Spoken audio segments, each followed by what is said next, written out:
Across the nation, an army 140,000 strong starts out to knock on every door.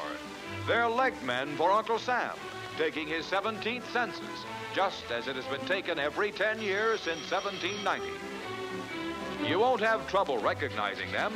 Each has special credentials. They're asking everyone's name, age, sex, marital status, country of birth, citizenship status, and whether or not employed. At every fifth stop, the census taker will ask questions about your income and job. You must answer, but you can be sure he won't tell your neighbors or anyone else. What will the census reveal? For one thing, the exact size of our population.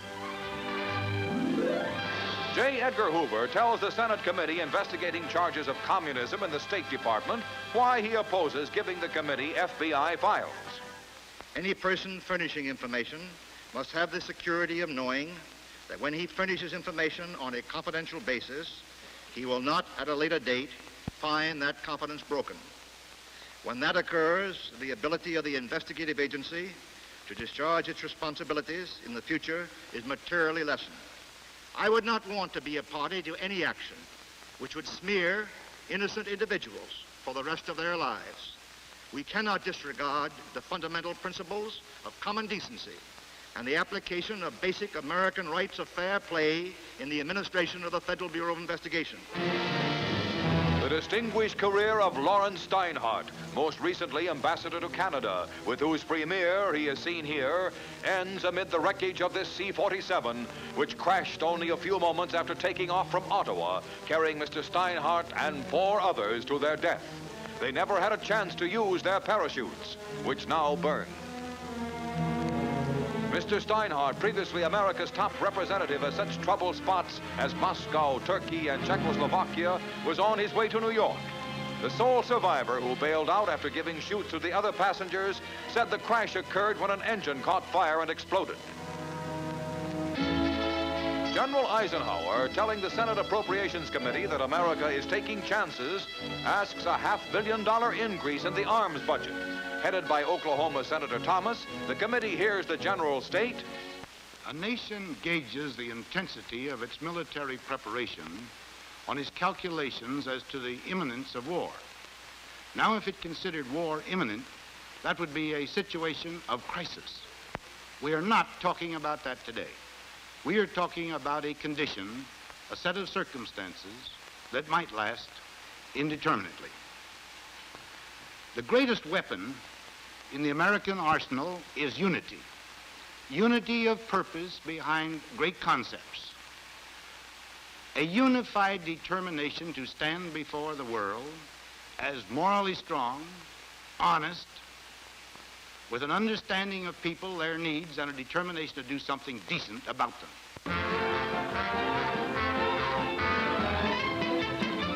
Punch and Judy get a big hand.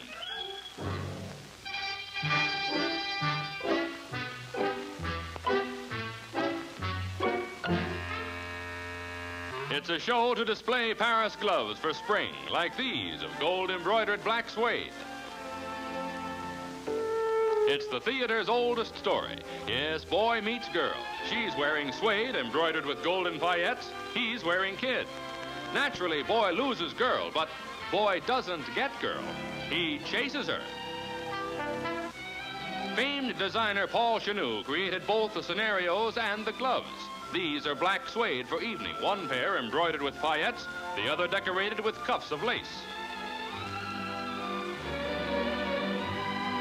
The heroine wears white, of course. Yes, Paris gloves for spring pack a real punch. And Judy.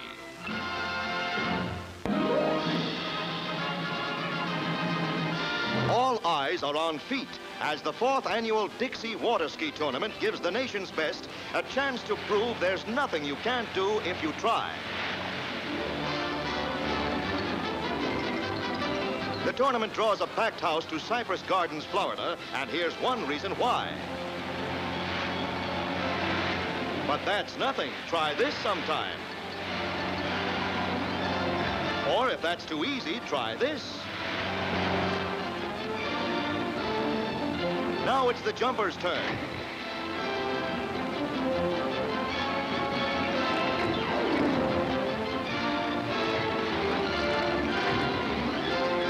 jumped so much they can't break the habit, even ashore.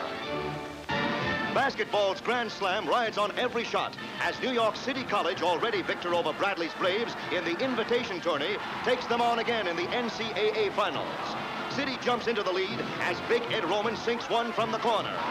18,000 tense fans and the slow-motion camera see the teamwork that makes Bradley the terror of the court as Bill Mann passes to Paul Unruh, who justifies his reputation. The score's tied 6 times. The lead changes 9. City, battling desperately for the unprecedented double crown, making shots from every angle count, leads by 7 points at the half. Norm Major, knocked cold in the first half, now playing with 5 stitches in his head, sinks a beauty. City's 11-point lead looks safe, but Bradley, undismayed, comes back as Chonacas scores. It takes City teamwork at its best to cancel the damage, with Floyd Lane making the play pay off.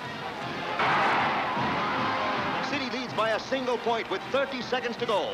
New York fans have their hearts in their mouths as Gene Melchiori, the night's top scorer, drives in for the shot that can win. But City's great captain, Erwin Dambrot, grabs the ball and hurls it the length of the court to Major. And it's all over but the shouting as the battered Norm Major, playing the game of his life, sinks it. City wins the game, the championship, and the first Grand Slam in basketball history.